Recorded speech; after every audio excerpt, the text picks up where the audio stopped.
मतलब डेटाबेस के अंदर करना है। और फ्रंट एंड या एप्लीकेशन एंड की बात करूँ मैं, फ्रंट एंड मतलब यहाँ पर मैं एप्लीकेशन की बात कर रहा हूँ कि एप्लीकेशन एंड के अंदर की यदि मैं बात करूँ तो एप्लीकेशंस के अंदर आपको जितना भी डेटाबेस के अंदर के टेबल्स हैं उसको हमें कन्वर्ट करना पड़ेगा किसके फॉर्म में, मॉडल क्लास के फॉर्म में। तो मतलब पूरा अपोजिट ऑपरेशन हो जाएगा कि जैसे अभी हम मॉडल क्लास को टेबल में कन्वर्ट कर रहे थे, तो डेटा फर्स्ट अप्रोच में जो आपका टेबल है वो एक मॉडल क्लास के फॉर्मेट में क्या होगा, कन्वर्ट होगा।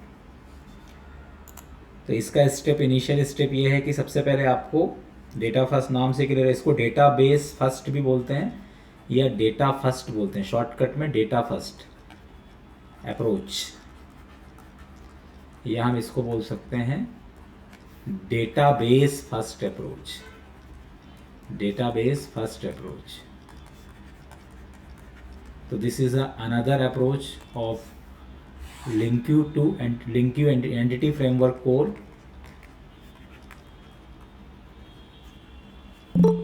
that provide first create database, after that create application, कि पहले आपको DB बनाना है और उसके बाद फिर आपको एप्लीकेशंस एंड पे काम करना है।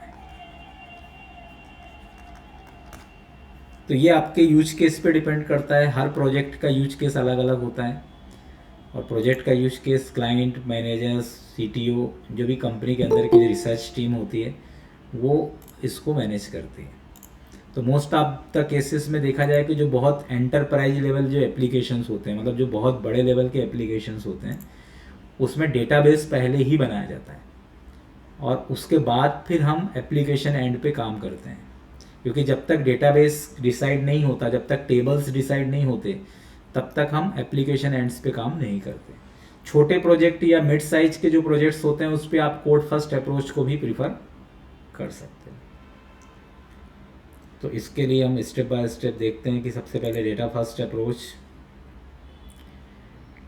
के लिए आपको क्या क्या करना पड़ेगा। तो सेम है, आपके पास यदि सर्वर है तो वहाँ पे आप डेटाबेस बना लो, टेबल बना लो, जैसे मैंने ऑलरेडी यहाँ पर बना करके रखा हुआ है।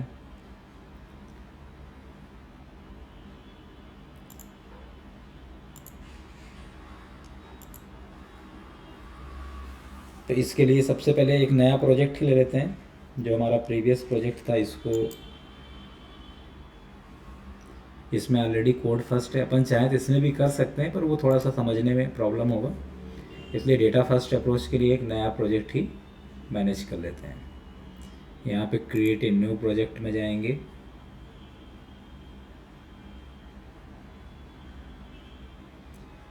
ASP.NET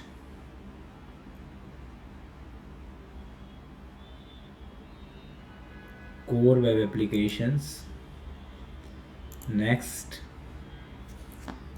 यहाँ पे दे देंगे data first approach example, after that click on next, again click on create.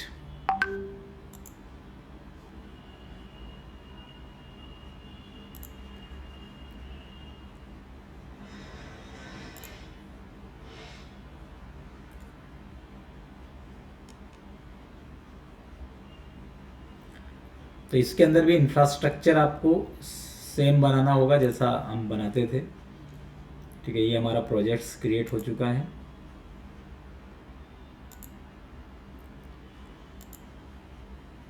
Solution explorer में जाएंगे और इसके अंदर लोकल, क्योंकि मेरे पास सर्वर नहीं है, आपके पास यदि सर्वर है तो आप सर्वर में बना सकते हो। सर्वर और लोकल एड्रेस में मैंने बताया था कि कोई डिफरेंस वाली बात नहीं है, बस ये डिफरेंस है कि लोकल डेटाबेस के अंदर इनबिल्ट जो हमारा जो पर्टिकुलर डेटाबेस हम क्रिएट कर रहे हैं बाया विजुअल स्टूडियो कोड के थ्रू मैनेज कर रहे हैं, और सर्वर में हम माइक्रोसॉफ्ट एसक्यूएल सर्वर का अलग से एक इंस्टेंस बनाएगा आपके सिस्टम में, बाकी वो भी MDF LDF फाइल ही क्रिएट करता है। तो लोकल सिस्टम के अंदर आप सर्वर बनाओ चाहे लोकल डेटाबेस बनाओ, दोनों बात एक ही है। ठीक है, सर्वर का मतलब तब एक्चुअली होता है जब आप कोई अदर मशीन के अंदर आप एक एसक्यूएल सर्वर का सेटअप बनाते हो और वाया इंटरनेट आप मल्टीपल PC को कनेक्ट करते हो, फिर वहाँ से डेटा लेते हो। ठीक है, या क्लाउड का आप यूज़ करके डेटा लेते हो।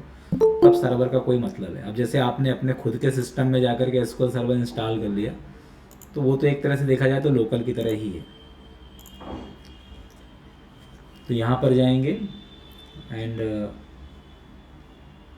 View, after that server explorer, data connections. अब इस वाले जो हमने पहले डेटाबेस बनाया था इसमें माइग्रेशन पहले से है, हम चाहें तो उसको भी यूज़ कर सकते हैं। ठीक है, ये जो हमने डेटा बनाया है रिफ्रेश करके इसका भी यूज़ कर सकते हैं, पर इसके अंदर माइग्रेशन की एंट्री पहले से है तो वो प्रॉब्लमेटिक कर सकता है। इसलिए आप इसके लिए बिल्कुल फ्रेश डेटाबेस बनाइए तो वो ज़्यादा बेटर तरीके से क्या करेगा, परफॉर्म करेगा। ठीक है, तो इस अप्रोच को हम इसके अंदर क्या करेंगे, मैनेज करेंगे।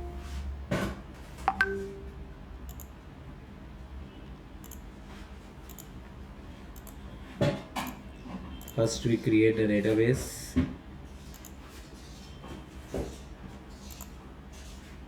ये वाला डेटाबेस ले लेते हैं, इसमें ऑलरेडी बना हुआ है शायद। अच्छा, ये डिलीटेड है, ठीक है, हटा दो इसको। कोई सा भी डेटाबेस जो पहले से बना हो। आई विल रिफ्रेश दिस, इसको भी मैंने डिलीट कर दिया होगा।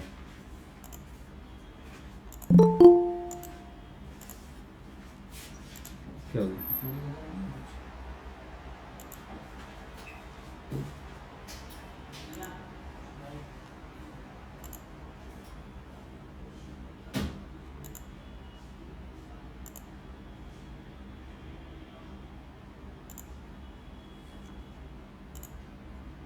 प्रोडक्ट डीबी, प्रोडक्ट डीबी शायद अपन ने अभी बनाया था ना। ये भी हट गया, इसको भी हटा सकते हो। प्रैक्टिस डीबी, ये भी है। प्रोडक्ट डीबी ले लेते हैं।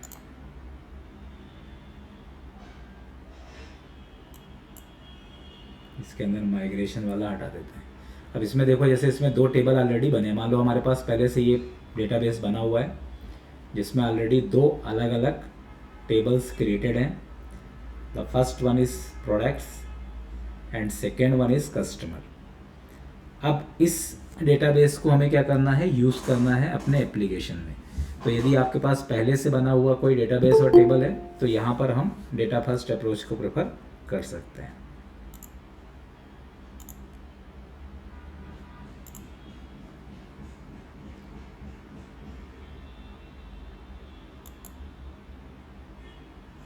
This one.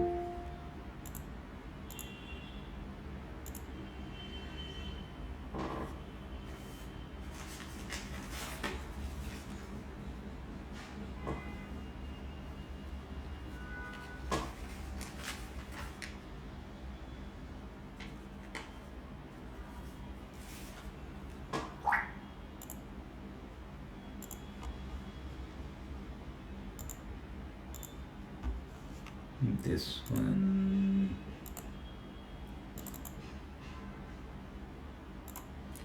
ठीक है, इसके अंदर भी सबसे पहले तीनों चीज़ों को, तीनों मतलब ये पहला स्टेप हमारा कंप्लीट है, डेटाबेस बना लिया, टेबल क्रिएट कर लिया।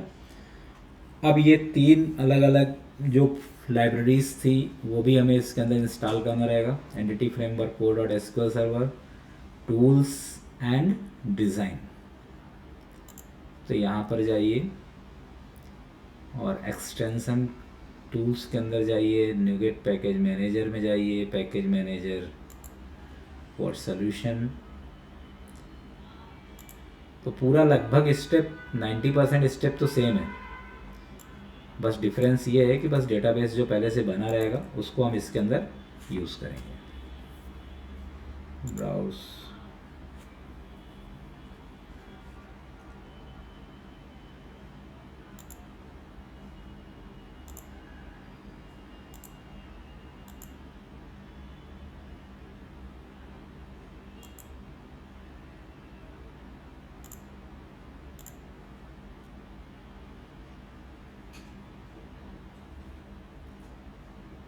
the next one is Microsoft Entity Framework Core.tools.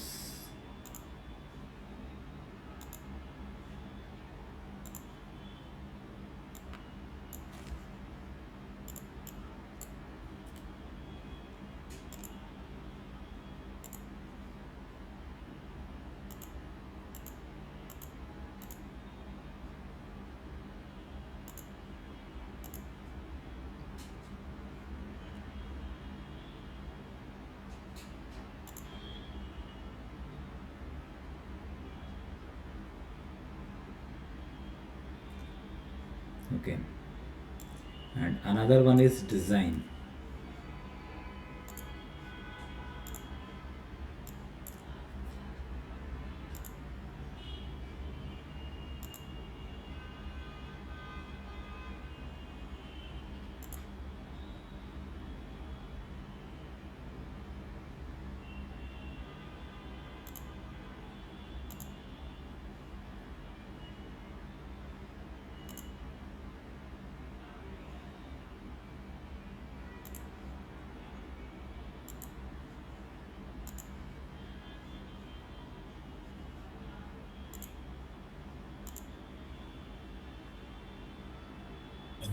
Sir recording start किया है क्या? रिकॉर्डिंग स्टार्ट है। ठीक है, ये तीनों लाइब्रेरीज को हम इसके अंदर इंस्टॉल कर लेंगे। यहाँ पर आप चेक कर लीजिए। हाँ, ये तीनों यहाँ पर, मतलब यहाँ से आप चेक भी कर सकते हैं। डिपेंडेंसीज में जा कर के एक बार आप देख लिया करिए कि ये तीनों चीज़ें इंस्टॉल है कि नहीं है। ओके, इसके बाद फिर हमें कनेक्शन स्ट्रिंग बनाना रहता है। कनेक्शन स्ट्रिंग यदि आपका सर्वर है तो यहाँ पे सर्वर का कनेक्शन स्ट्रिंग रहेगा। ठीक है, जैसा मैंने बताया था आपको कि सिर्फ सर्वर और लोकल में सिर्फ एक ही डिफरेंस है, कनेक्शन स्ट्रिंग। बाकी प्रोसेस बिल्कुल एज इट इज़ चलेंगे। तो ये हमारा जो कनेक्शन स्ट्रिंग है ये लोकल का है, इसलिए हम इसमें लोकल वाला जो कनेक्शन स्ट्रिंग है उसको हम यहाँ पे रिप्लेस करेंगे। तो we go on appsetting.json and here we simply use connection string.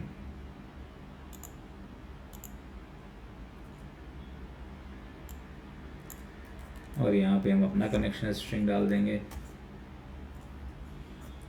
Connection string कैसे लेते हैं ये भी मैं बता चुका हूँ ऑलरेडी। आपको सर्वर एक्सप्लोरर में जाना है, डेटाबेस में जाना है, प्रॉपर्टीज़ में जाना है, और सेम स्टाइल में आपको सर्वर बेस कनेक्शन स्ट्रिंग को भी यूज़ करना है। इसको जस्ट कॉपी करना है और ये जो डिफ़ॉल्ट कनेक्शन है यहाँ पर हमें अपना कनेक्शन स्ट्रिंग का पाथ सेट करना है।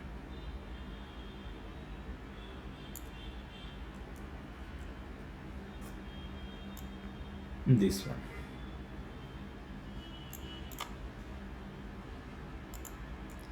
Click on build.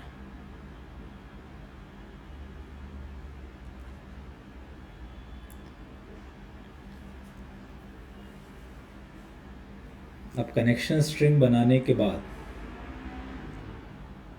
आपको यहाँ पर ये जो कनेक्शन स्ट्रिंग का पाथ है, server equals to local DB MS SQL local DB database equals to जो भी आपका डेटाबेस का नाम है, इस तरीके से कनेक्शन स्ट्रिंग पूरा दे करके बस ये कमांड आपको पैकेज मैनेजर डॉट कंसोल के अंदर जा कर के लिखना है। इससे विजुअल VS कोड ऑटोमेटिकली आपको 2 फाइल जनरेट कर देगा। मतलब देखो ये प्रोजेक्ट हमारे पास पूरा, इसलिए मैं आपको नया प्रोजेक्ट्स लेकर के बता रहा हूँ क्योंकि इसमें आपको कन्फ्यूजन ना हो। इस प्रोजेक्ट में मैंने अभी कहीं पर भी कोई मॉडल्स के अंदर किसी भी तरीके का कोई क्लास नहीं बनाया है। This project is completely empty project. इसके अंदर सिर्फ आपका एम्प्टी मॉडल्स फोल्डर है बस। इसमें आपको कस्टमर प्रोडक्ट ये सब चीज़ें कुछ नहीं बनाया। ठीक है, तो ये क्या करेगा, ये सब चीज़ें ऑटोमेटिकली हमें क्या करना है, बाय कमांड जनरेट कराना है। तो डेटा फर्स्ट अप्रोच में मान लो आपके पास 50+ टेबल हो या 100 टेबल्स हो या 200 टेबल्स हो, कितने भी टेबल्स होंगे, एक कमांड के थ्रू पूरे के पूरे टेबल्स ऑटोमेटिकली क्लास में कन्वर्ट हो जाएंगे और आपके पास जो डेटाबेस है वो as a DB context class के अंदर कन्वर्ट हो जाएगा। तो इस तरीके से हम DB डेटा फर्स्ट अप्रोच का यूज़ कर सकते हैं। सर, हाँ जी बताइए। सर ये जो आपने लाइब्रेरीज ऐड करी हैं 3 लाइब्रेरी, अगर हम SQL सर्वर मैनेजमेंट सिस्टम भी यूज करते हैं जो हमारा डेटाबेस है, तब भी हमको ये ऐड करनी पड़ेगी उसमें? बिल्कुल सेम लाइब्रेरी ऐड करनी पड़ेगी। सर हाँ जी, ये डीबी कंटेक्स्ट है मैं जो हम C#.NET में यूज करते हैं अपनी टेबल की वो बल्क रिकॉर्ड डालने के लिए। DB कंटेक्स्ट किस में यूज करते हैं आप? आपकी आवाज C#.NET में सर, C#.NEट में ऐड करते हैं ना हम टेबल का जो बल्क में एक्सेल पे अपलोड करना होता है रिकॉर्ड। तो आपकी आवाज जो है क्लियर नहीं आ रही, बिल्कुल क्लियर। हेलो हाँ बताइए। सर, ये डीबी कंटेक्स्ट सेम फाइल है ना जो हम C#.NET में क्रिएट करते हैं, हम डेटाबेस का कनेक्शन बना के टेबल में डायरेक्ट एंट्री डालने के लिए। हाँ हाँ हाँ, वो बिल्कुल वही, पर्पस के लिए बात कर रहे हैं। बिल्कुल वही वही फाइल है। आप C# में भी आप इसका यूज़ कर सकते हो। जब भी आप लिंक्यू यूज़ करते हैं ना, तो लिंक्यू के अंदर यदि आपको किसी भी तरीके के डेटाबेस को यदि आपको क्या करना है, कनेक्ट करना है, तो हमेशा डीबी कंटेक्स्ट आपको बनाना होता है। आप लिंक्यू का यूज़ का किया है अपने C#.NET में? हाँ सर, किया है। हाँ, तो वहाँ पर भी अब वो अलग अलग वर्जन में अलग अलग रहता है। पहले वो लिंक्यू टू एसक्यूएल अलग है। देखो पहले जब शुरू में आया था वो DBML फाइल बनती थी। कौन सी फाइल बनती थी? DBML। तो वो DBML फाइल अब जो है ना .NET कोर ने उसको हटा दिया। अब यहाँ पर DB कंटेक्स्ट फाइल बनती है। तो दोनों फाइल थोड़े से डिफरेंट है, ठीक है। बाकी है दोनों का ऑब्जेक्टिव सेम। वहाँ वो LINQ to SQL is the different thing, LINQ to entity framework is the different thing, ठीक है। तो DB कंटेक्स्ट वहाँ बनाने को आप यदि एंटिटी फ्रेमवर्क कोर यदि आप C#.NET में यूज़ करना चाहते हो तो कर सकते हो, तब वहाँ पर भी आपको ये बनाना पड़ेगा। मैं आपको अप्रोच की बात कर रहा हूँ कि कोड फर्स्ट अप्रोच के अंदर ये चीज़ अभी हमने देखी थी कि मैनुअली बनाया था। DB फर्स्ट अप्रोच में ये चीज़ ऑटोमेटेड क्रिएट होगी। इसके लिए बस आपको एक कमांड चलाना होगा, and this is the command, ठीक है। लेकिन ये कमांड भी वर्जन बाय वर्जन क्या है, थोड़ा सा डिफरेंट भी रहता है, ये भी बता रहा हूँ मैं आपको। अलग अलग वर्जन्स में ये सिंटेक्स थोड़े से चेंज रहते हैं, ठीक है। अब इसके लिए आपको program.cs के अंदर जाना है, और इसके बाद ये जो कनेक्शन स्ट्रिंग है ना, ये ज़रूर ऐड करना है। यदि अपन ये ऐड नहीं करेंगे तो ये कमांड चलाएंगे तब भी ये नहीं बनाएगा। कनेक्शन स्ट्रिंग हमें एक बार ऐड करना पड़ेगा। तो ये सर्विसेज हमें ऐड करना है,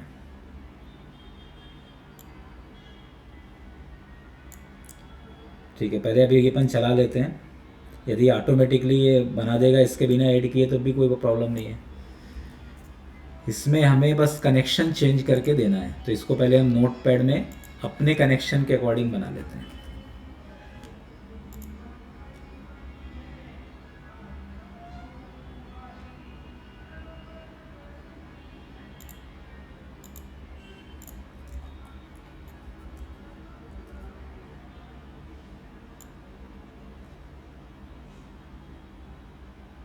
This one, and I am just replacing this connection string.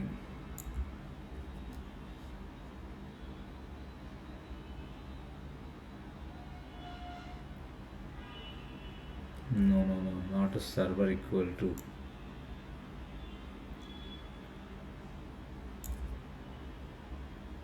ये हटा दे, इसमें कोई ज़रूरत नहीं है। सर्वर या डेटा सोर्स एक ही बात है। आप सर्वर लिखो या डेटा सोर्स लिखो, ये लोकल कनेक्शन बन गया हमारा, लोकल का बन गया। आउटपुट डायरेक्टरी मतलब ये जो रिजल्ट आपका जो आएगा, जो बनाएगा ये मैप, मतलब जो टेबल को क्लास में कन्वर्ट करेगा, उसको किस फोल्डर में करवाना चाहते हो, इसके लिए हम क्या लिखते हैं, आउटपुट डायरेक्टरी। ये जो कमांड है, इस कमांड का मतलब स्कैप फोल्ड DB कंटेक्स्ट, ये प्रीडिफाइंड कमांड है जो DB कंटेक्स्ट भी क्रिएट करेगा और मॉडल क्लास भी क्रिएट करेगा। ये हमारा कनेक्शन स्ट्रिंग है कि किस डेटाबेस के अंदर जाकर के और इसको मैप करेगा। तो ये डेटाबेस का पूरा इंस्टेंस का पूरा एड्रेस है, क्योंकि कनेक्शन स्ट्रिंग मतलब क्या, कनेक्शन स्ट्रिंग मतलब डेटाबेस इंस्टेंस का एड्रेस, जो भी आपका करंट डेटाबेस। अभी हमारा लोकल डेटाबेस है तो हमने इसका इंस्टेंस का एड्रेस दे दिया। इसके बाद ये हमारा क्या रहता है कि ये पर्टिकुलर आपका नेम स्पेस है, माइक्रोसॉफ्ट एंटिटी फ्रेमवर्क कोड.SQL सर्वर के थ्रू हम कर रहे हैं। यदि MySQL होता या PostgreSQL होता तो फिर ये चेंज हो जाता। इसके बाद हमें ये बताना है कि आउटपुट डायरेक्टरी मॉडल्स, मतलब जो भी इसका रिजल्ट आएगा, जो भी इसके अंदर के जो DB कंटेक्स्ट क्लास बनेगा या डेटाबेस बेस क्लास बनेगा, वो पूरा का पूरा किसके अंदर बनेगा, मॉडल्स फोल्डर के अंदर बनेगा।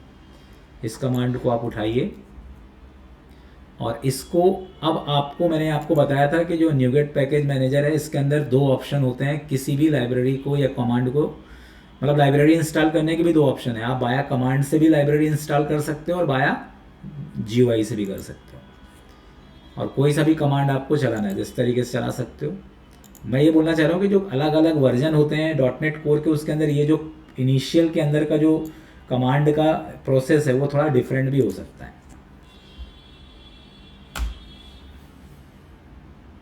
build started, build succeeded,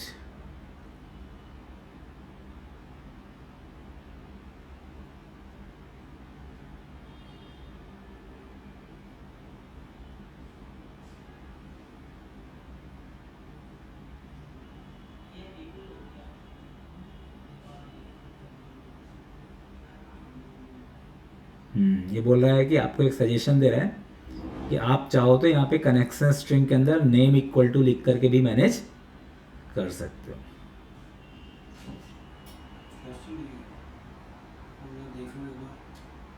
देख लो, बोल देना अपना क्यूआर भेज देना मेरे को।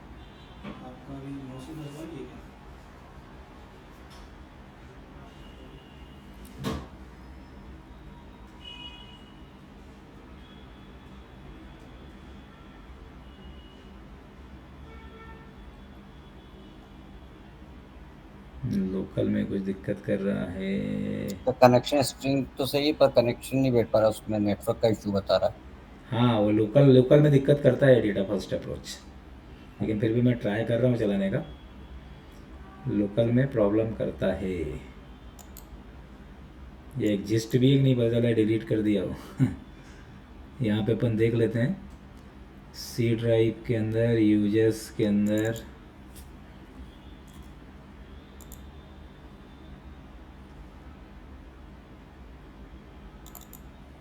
सर होगा तभी तो वो चल रहा है ना, नहीं तो वो नहीं चलता। फिर भी अपन चेक करने में क्या जाता है।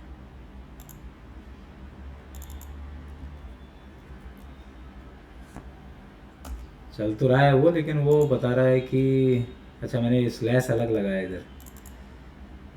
सी ड्राइव क्या दे रहा है ये, यूजर्स ड्राइव, यहाँ पे दे रहा है ये वन ड्राइव है sir, one drive. One drive, हाँ वो हाइड है क्या चाहिए।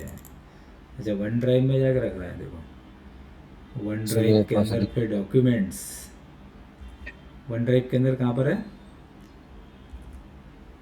वो, ये इतना अंदर रख रहा है, देखो ये रखा है इसमें, data first dB and data first log, ये भी तो है। अच्छा मैंने किसी सेशन में data first dB data first log के अंदर बनाया होगा। फिर ये है code first log, product dB है ये, प्रोडक्ट डीबी का एक बनता ही है सर उसमें। एमडीबी का एक लॉग भी बनता ही है हमेशा। हाँ लॉग तो बनता ही है ना, वो तो बाय डिफॉल्ट एक लॉग रहता ही है।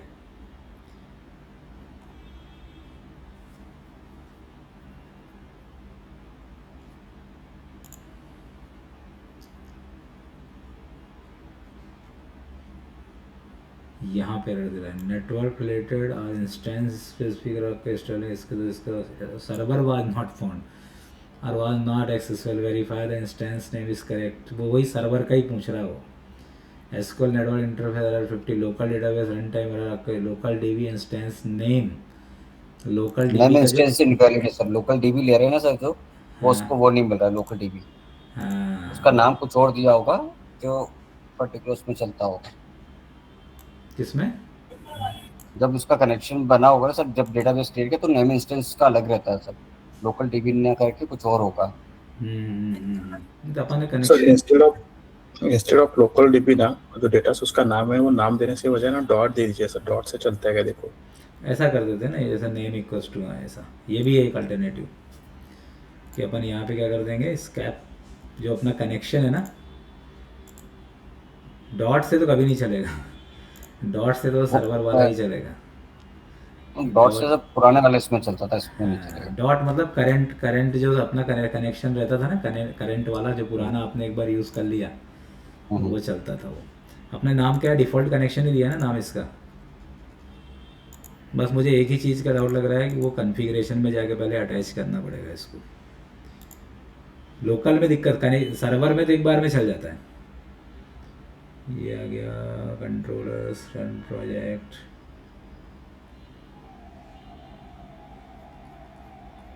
शिवा कॉन्सेप्ट भी हो सकता है सर, हो सकता है या तो आपने अपने नाम से रखा होगा। क्या नेम इंस्टेंस शिवा नाम से भी हो सकता है, हो रखा हो आपने कभी। Name equal to default instance.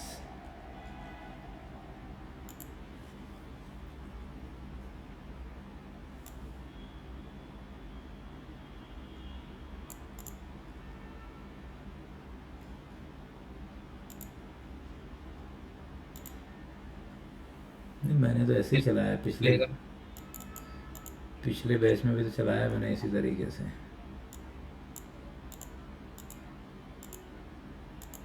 ऐसे भी चलता है ये।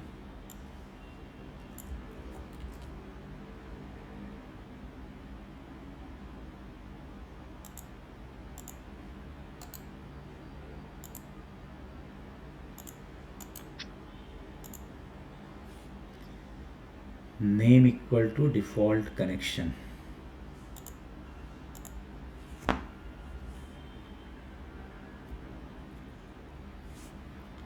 ये थोड़ा ऑड लग रहा है नाम। कनेक्शन नेम इक्वल्स टू,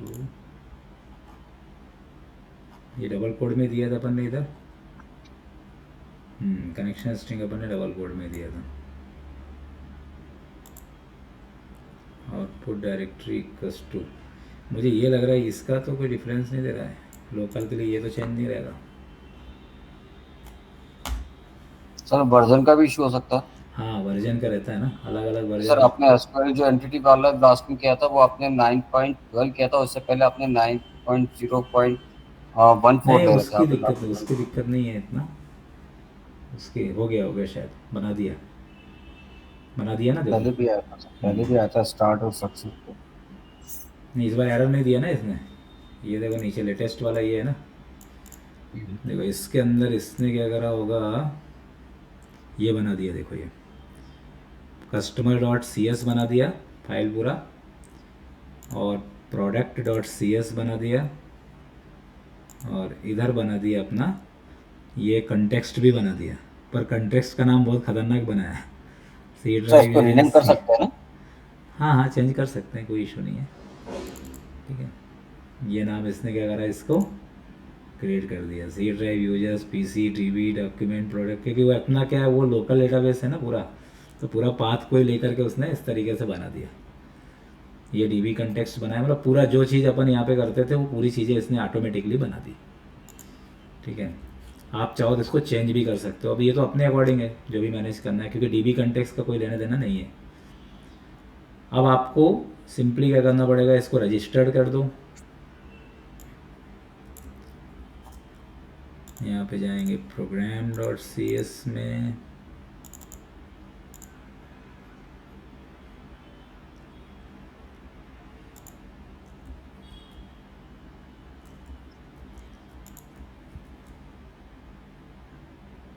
अपना कॉन्टेक्स्ट का नाम अलग है, बहुत बड़ा नाम है इसका। चलो अभी बड़ा नाम ही दे देते हैं, अभी कुछ नहीं करते हैं। This one and this one, connection is the default connection. तो इस तरीके से मॉडल फर्स्ट अप्रोच काम करता है। अब आपको कंट्रोलर बनाना है, मॉडल बनाना है, व्यू बनाना है, बाकी चीज़ें जैसा आप एजिटिस करते थे वैसे ही करना है। तो अभी चलो आपको 2 टेबल है, इसलिए आपको लगा कि ठीक है जी, अब इसमें कितना पावरफुल है ये कमांड कि यहाँ पे 200 टेबल भी होगा तो पूरे को एक साथ कर देगा ये। विदिन अ मिनट्स पूरा कन्वर्जन ऑटोमेटिक कर देता है। अब ये कन्वर्जन यदि आपको मैनुअली करना पड़े कि आपके पास टेबल यदि 50 है, 100 है, और उन सभी को एक एक करके बनाना पड़े, तो it is a very time consuming. तो ये बहुत ही सिंपल अप्रोच के अंदर पूरा काम करके आपको दे देता है। ठीक है, अब इसके अंदर चाहो तो कोई कंट्रोलर बनाना है तो कंट्रोलर बना सकते हो। जैसे इसमें प्रोडक्ट है एंड, तो इसमें बना करके भी एक देख लेते हैं। सर्वर एक्सप्लोरर, इसमें अपन ने प्राइमरी की फॉरेन की नहीं बनाया। यदि अपन ने प्राइमरी की फॉरेन की बनाते तो वही बना देता। देख लेते हैं बनाया कि नहीं बनाया है इसमें। हाँ, इसमें नहीं बनाया है, तो ऑटोमेटिकली जैसा अपन ने कल उसने पिछले सेशन में देखा था ना, आई कलेक्शन और वो यदि आप प्राइमरी की फॉरेन की बनाते तो वो सब चीज़ें यहाँ पर मैनेज करके प्रॉपर दे देता। और आज अब एक्चुअली क्या है, इसके अंदर आईडी लिखने की ज़रूरत नहीं है। जो लेटेस्ट वर्जन है उसमें पहले आईडी एनोटेशन देना ज़रूरी होता था। आप यदि डेटा एनोटेशन लगाना चाहते हो वैलिडेशन से, तो फिर मैनुअली आप यहाँ पे लगा सकते हो। तो जैसे कस्टमर है, कस्टमर का एक कंट्रोलर बना लेते हैं यहाँ पे, add controller MVC controller with views using entity framework.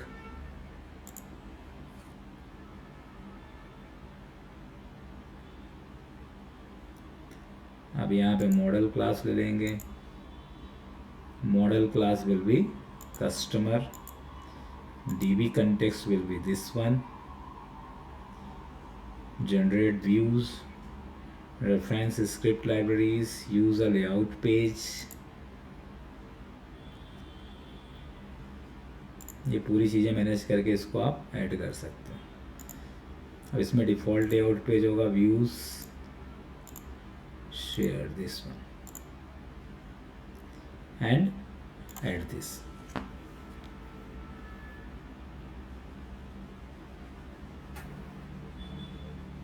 It will automatically create by the scaffolding.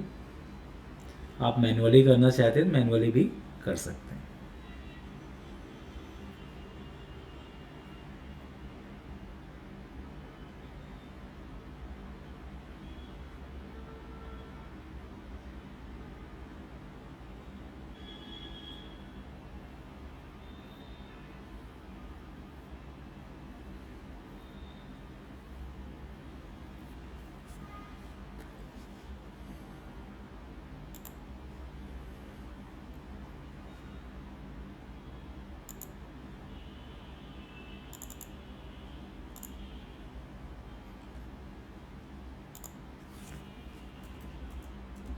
Customer and index.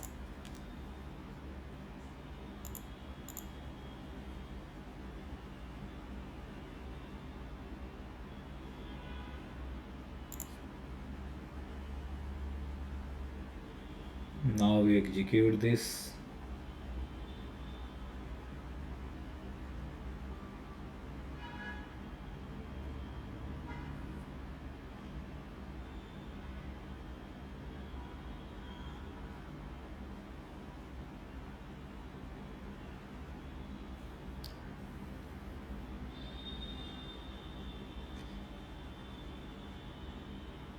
Customers होगा शायद।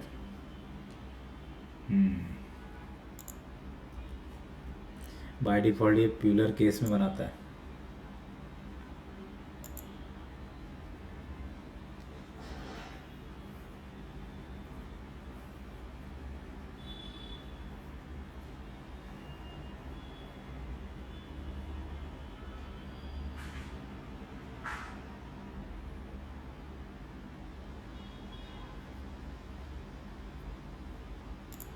जो भी रिकॉर्ड है ऑटोमेटिकली यहाँ पर पूरा ये मैनेज कर देगा। अब देखो ये प्राइमरी की जो बाय डिफ़ॉल्ट है उस रिकॉर्ड को हाइड करता है, तो यूजर नेम इसमें प्राइमरी की है, ठीक है। प्राइमरी की को क्या करता है बाय डिफ़ॉल्ट, तो इसको आप यदि जैसे हमारे पास जो मॉडल क्लास हमने इसके अंदर बनाया हुआ है उसके अंदर उसको ये स्कैफोल्डिंग के अंदर क्या रहता है कि जैसे अपन आईडी हाइड करते हैं तो वो इस चीज़ को क्या मान रहा है, एक आईडी मान रहा है, इसलिए इसको भी वो ट्राई कर रहा है हाइड करने का।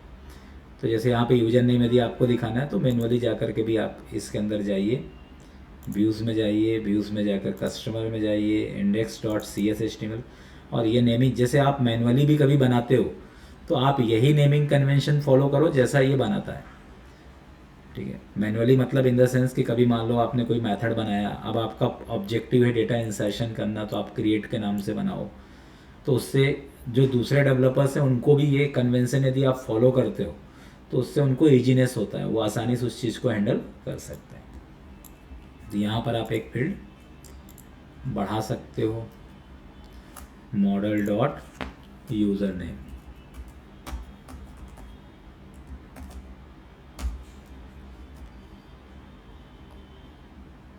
here also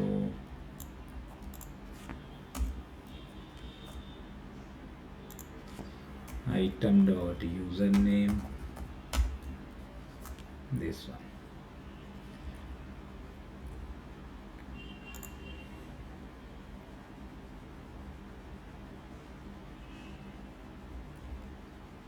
इस तरीके से यूजर नेम, पासवर्ड, कौन मतलब जो भी आपका डिटेल है वो पूरा डेटा पूरा एज इट इज़ रहेगा।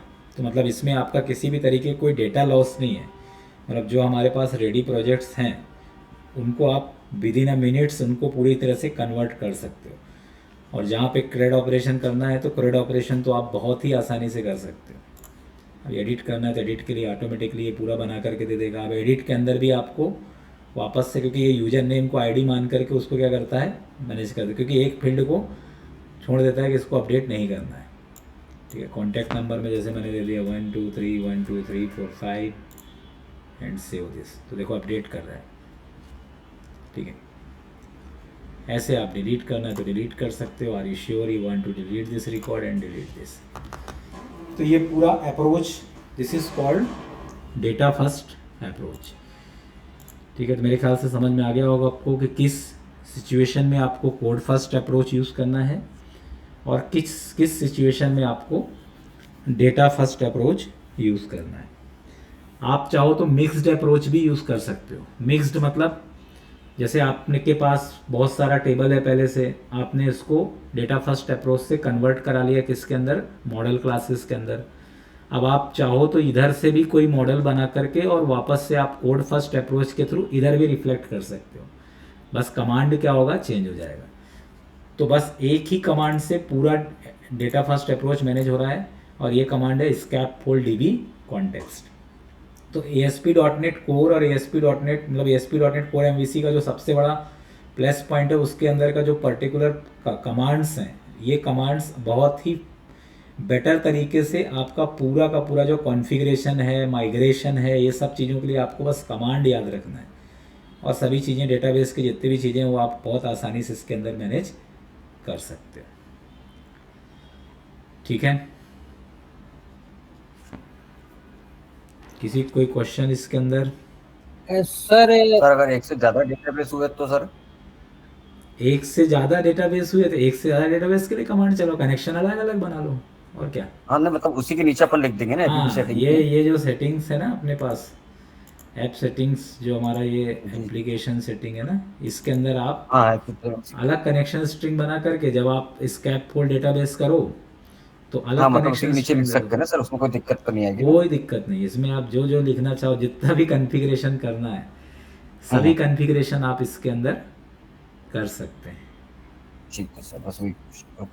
सर जैसे अभी डेटाबेस में कुछ करेक्शन हुआ, जैसे नया कोई टेबल आया, तो मतलब ये फिर डीबी कंटेक्स्ट के लिए दोबारा चलवाना पड़ेगा यही प्रोसेस? हाँ, ये आपको डीबी कंटेक्स्ट वाला प्रोसेस फिर से एक बार, जैसे आपने कोई फील्ड अपडेशन करा, डेटा अपडेशन में कोई रिकॉर्ड अपडेशन में कोई दिक्कत नहीं, बाकी आपने कोई फील्ड यदि आपने घटाया या बढ़ाया, ठीक है, तो उस केस में फिर आपको वापस से स्कैफोल्ड डीबी कंटेक्स्ट करना पड़ेगा। तो सर जो मॉडल क्लास बनी है, जैसे जो ऑलरेडी है वो तो एग्जिस्ट रहेगी वैसी? हाँ, ओवरलैप तो करेगा नहीं। उसमें कोई, क्योंकि डेटा से तो कोई चेंजेस है नहीं, एप्लीकेशन में तो कोई डेटा है नहीं। ठीक है, तो उससे डेटा लॉस होने का कोई चांस ही नहीं है। ओके। मतलब हर एक इसके लिए अलग से डीबी कंटेक्स्ट चलानी पड़ेगी, अगर चाहे अपडेट हो उस टेबल में, मॉडिफिकेशन हो या कोई नई टेबल हो? हाँ, कोई नई टेबल हो। ठीक है, लेकिन अलग अलग, जैसे अभी अपन MS SQL यूज़ कर रहे हैं, यदि आप दूसरा कोई जैसे PostgreSQL या MySQL यूज़ करते हो तो फिर इसके अंदर की जो लाइब्रेरीज होगी वो क्या हो जाएगी, चेंज हो जाएगी। ठीक है, जैसे अभी बस 2 लाइब्रेरी तो सेम रहेंगे, ये जैसे अपन यहाँ पे माइक्रोसॉफ्ट एंटिटी फ्रेमवर्क कोड और टूल्स भी वही सेम रहेगा, Microsoft studio web dot generate, ये तो बाय डिफ़ॉल्ट ये डिजाइनिंग वाला भी सेम रहेगा, ये चेंज हो जाएगा। इसके जगह फिर आप यदि MySQL यूज़ करोगे तो MySQL का आ जाएगा, यदि आप पोस्टग्रे यूज़ करोगे तो पोस्टग्रे का आ जाएगा, फिर कनेक्शन स्ट्रिंग भी चेंज हो जाएगा, कनेक्शन स्ट्रिंग पोस्टग्रे का अलग रहता है। ठीक है, MySQL का कनेक्शन स्ट्रिंग अलग रहेगा, तो अलग अलग डेटाबेस के अंदर आपको कनेक्शन स्ट्रिंग चेंज करने पड़ेंगे और इस तरीके से आप क्या कर सकते हो, इसके अंदर पूरा का पूरा काम कर सकते हो। ठीक है,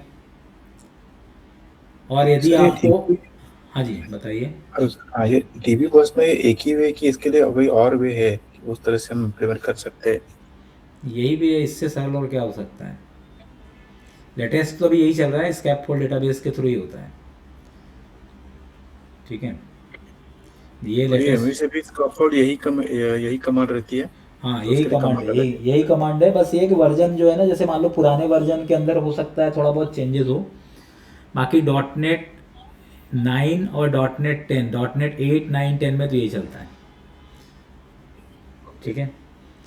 बाकी थोड़ा बहुत चेंजेस होगा तो आप माइक्रोसॉफ्ट के साइट में जा कर के देख सकते हो। यदि नहीं चले, वो खुद ही बता देगा एरर में कि वर्जन सिंटैक्स इशू है, वर्जन इशू है, तो आप उसके अकॉर्डिंग चेंज कर सकते हैं। करेक्ट।